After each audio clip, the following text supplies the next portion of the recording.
20 of the Purpose-Driven Life. Now, this is a 40-day journey we're taking together, and I literally just read it straight from the book or for the PDF that I have on my screen here. Nothing too fancy. We just study it together. I'm not being paid to advertise this by any means. It's just a study that my family and I had gone through. We really loved it. It helped us to see our potential and our purpose through God, and I thought that this would be a great place. The Holy Spirit put it on my heart and said, this will be a great place for you to start your Armor Up Ministries. Let's start with this first Bible study. So here we are on day 20. We share these right into our Facebook group, Armor Up Daily Scripture Studies, Devotionals, and Prayer on Facebook. And then I also just take the recording. I don't edit it. I show up as I am, and I just post it onto YouTube for other people to be able to hear the amazing storyline. And sorry, my brain just went all over the place, for people to hear how amazing this storyline is, and the 40 days and how your journey can truly be transformed when you stick to something, and when you dive into God's word and his love and his plan for you. So without further ado, I am just going to go ahead and pull it up. I'm going to read it, and we are going to get going. So from 2 Corinthians 5:18, God has restored our relationship with him through Christ and has given us this ministry of restoring relationships. And today for day 20, it is restoring broken fellowship. So relationships are always worth restoring because life is all about learning how to love. God wants us to value relationships and make the effort to maintain them instead of discarding them whenever there's a rift or hurt or conflict. In fact, the Bible tells us that God has given us the ministry of restoring relationships. For this reason, a significant amount of the New Testament is devoted to teaching us how to get along with one another. Paul wrote, if you've gotten anything out of following Christ, if his love has made any difference in your life, if being in a community of the Spirit means anything to you, agree with each other, love each other, and be deep-spirited friends. Paul taught that our ability to get along with one another is a mark of spiritual maturity. Since Christ wants his family to be known for our love for each other, broken fellowship is a disgraceful testimony to unbelievers. This is why Paul was so embarrassed that the members of the church in Corinth were splitting into warring factions and even taking each other to court. He wrote, shame on you. Surely there's at least one wise person in your fellowship who can settle a dispute between fellow Christians. He was shocked that no one in the church was mature enough to resolve the conflict peaceably. In the same letter, he said, I'll put it as urgently as I can. You must get along with each other. If you want God's blessings on your life and you want to be known as a child of God, you must learn how to be a peacemaker. Jesus said, God blesses those who work for peace, for they will be called the children of God. Notice Jesus didn't say, blessed are the peace lovers, because everyone loves peace. Neither did he say, blessed are the peaceable, who are never disturbed by anything. Jesus said, blessed are those who work for peace. Those who actively seek to resolve conflict. Peacemakers are rare because peacemaking is hard. Because you were formed to be a part of God's family, and the second purpose of your life on earth is to learn how to love and relate to others, peacemaking is one of the most important skills you can develop. Unfortunately, most of us were never taught how to resolve a conflict. Peacemaking is not avoiding conflict. Running from a problem, pretending it doesn't exist, or being afraid to talk about it is actually cowardness. Jesus, the Prince of Peace, was never afraid of conflict. On occasion, he provoked it for the good of everyone. Sometimes we need to avoid conflict. Sometimes we need to create it. And sometimes we need to resolve it. That's why we must pray for the Holy Spirit's continual guidance. Peacemaking is also not appeasement. Also, giving in always giving in, acting like a doormat, or allowing others to always run over you is not what Jesus had in mind. He refused to back down on many issues, standing his ground in the face of evil opposition. So, how to restore a relationship? As believers, God has called us to settle our relationships with each other. Here are 7 biblical steps to restoring fellowship. Talk to God before talking to the person. Discuss the problem with God. If you will pray about the conflict first instead of gossiping to a friend, you will often discover that either God changes your heart or he changes the other person without your help. All your relationships would go smoother if you would just pray one more time about them. If you would just pray more about them. As David did with his Psalms, use prayer to vent. Oh, hold on. My brain just went. Okay. As David, I told you, as we show up here. As David did with his Psalms, use prayer to ventilate vertically. Tell God your frustrations. Cry out to him. He's never surprised or upset by your anger, hurt, insecurity, or any other emotion. So tell him exactly how you feel. Most conflict is rooted in unmet needs. Some of these needs can only be met by God. When you expect anyone, when you expect anyone, a friend, spouse, boss, or family member to meet a need that only God can fulfill, you are setting yourself up for disappointment and bitterness. No one can meet all of your needs except God. The Apostle James noted that many of our conflicts are caused by prayerlessness. What causes fights and quarrels among you? You want something but don't get it. You do not have because you do not ask God. Instead of looking to God, we look to others to make us happy and then get angry when they fail us. God says, "Why don't you come to me first?" Always take the initiative. It doesn't matter whether you are an offender or offended, whether you're the offender or the offended. God expects you to make the first move. Don't wait for the other party. Go to them first. Restoring broken fellowship is so important. Jesus commanded that it even take priority over group worship. He said, if you enter a place of worship and about to make an offering, you suddenly remember a grudge a friend has against you, abandon your offering, leave immediately, go to this friend and make things right. Then and only then come back and work things out to God or with God. When fellowship is strained or broken, plan a peace conference immediately. Don't procrastinate. Make excuses or promise I'll get around to it someday. Schedule a face-to-face meeting as soon as possible. Delay only deepens resentment and makes matters worse. In conflict, time heals nothing. It causes hurt to fester.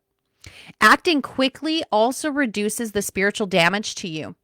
The Bible says sin, including unresolved conflict, blocks our fellowship with God and keeps our prayers from being answered, besides making us miserable.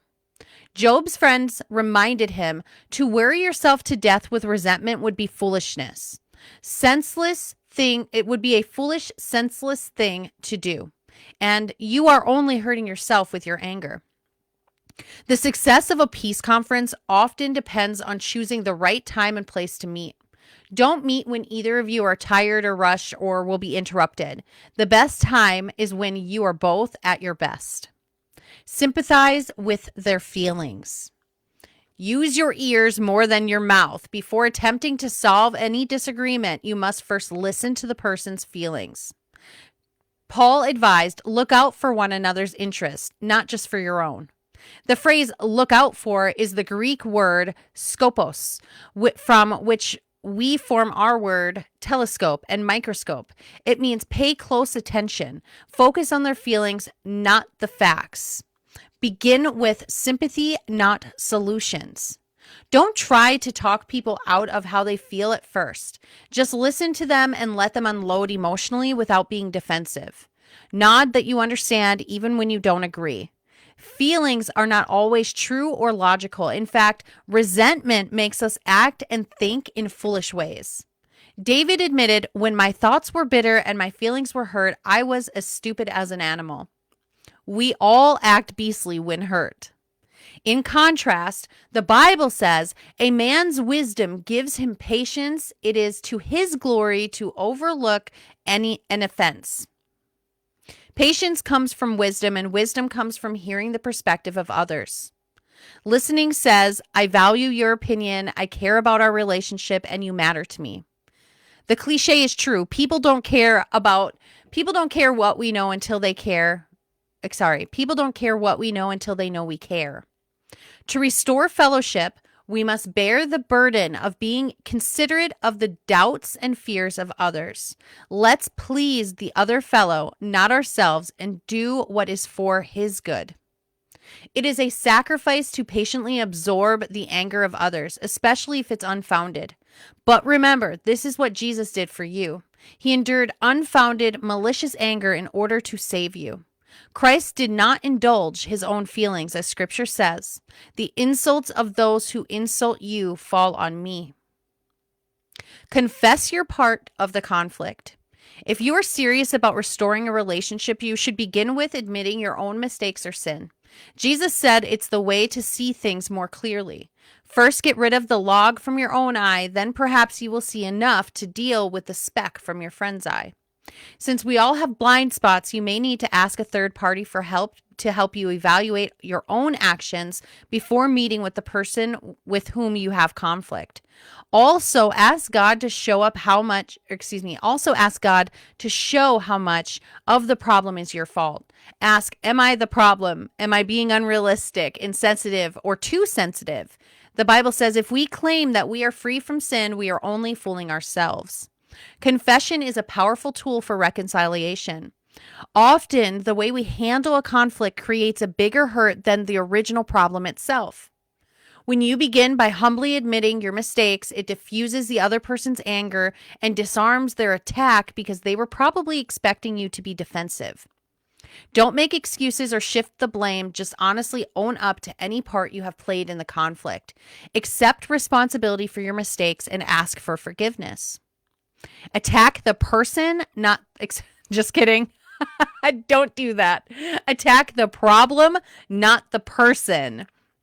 You cannot fix the problem if you're consumed with fixing the blame. You must choose between the two. The Bible says a gentle response diffuses anger, but a sharp tongue kindles a temper fire.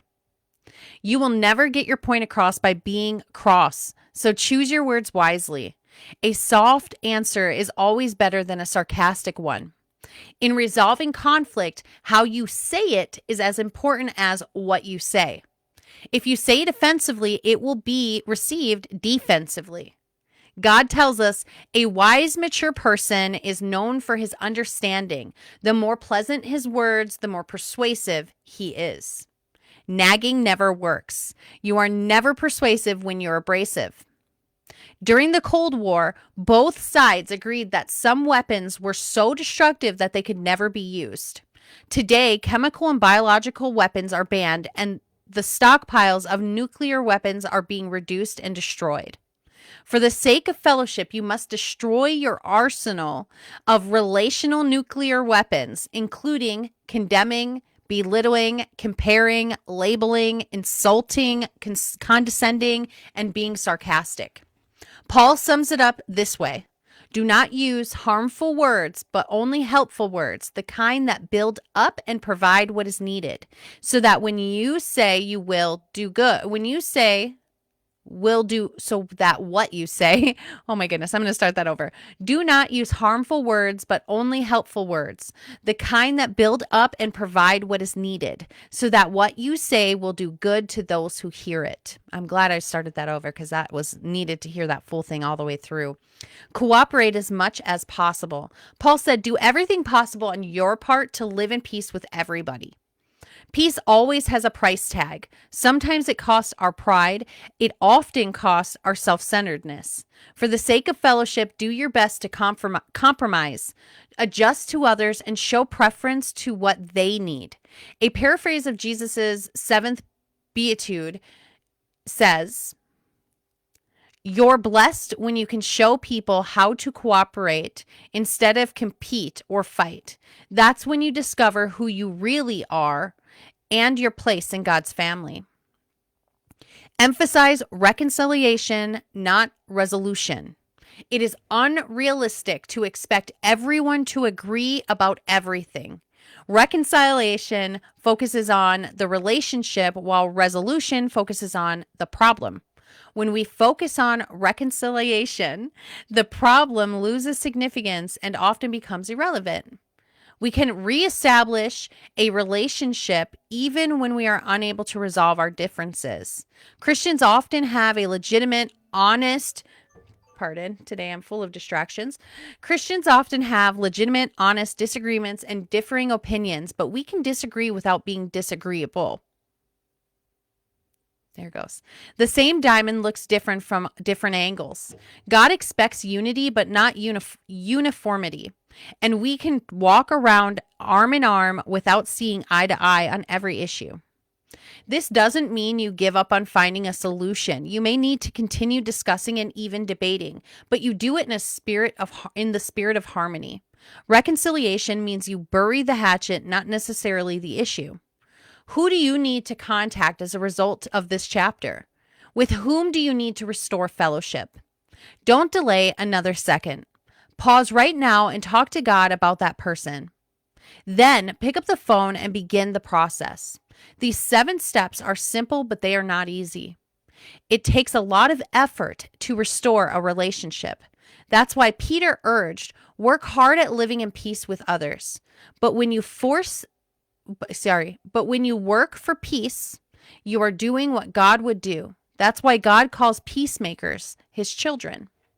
All right, you guys, day 20, your point to ponder is relationships are always worth restoring. Your verse to remember is Romans 12:18. Do everything possible on your part to live in peace with everybody. Your question to consider is, why do I need to restore a broken relationship, or who? It's been one of those days. Who do I need to restore a broken relationship with today?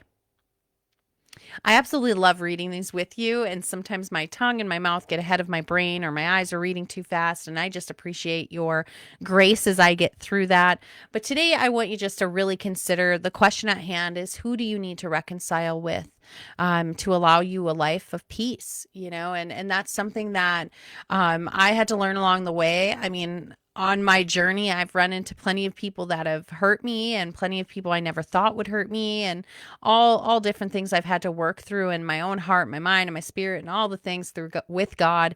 And I can tell you that forgiveness is not always for the other person. A lot of the times it's literally for you. And so it's this chapter helped me so much along my journey. I know it will help you. And, I just want to be a means of support to all of you. So feel free to reach out if you need prayer requests, and I will see you tomorrow for day 21.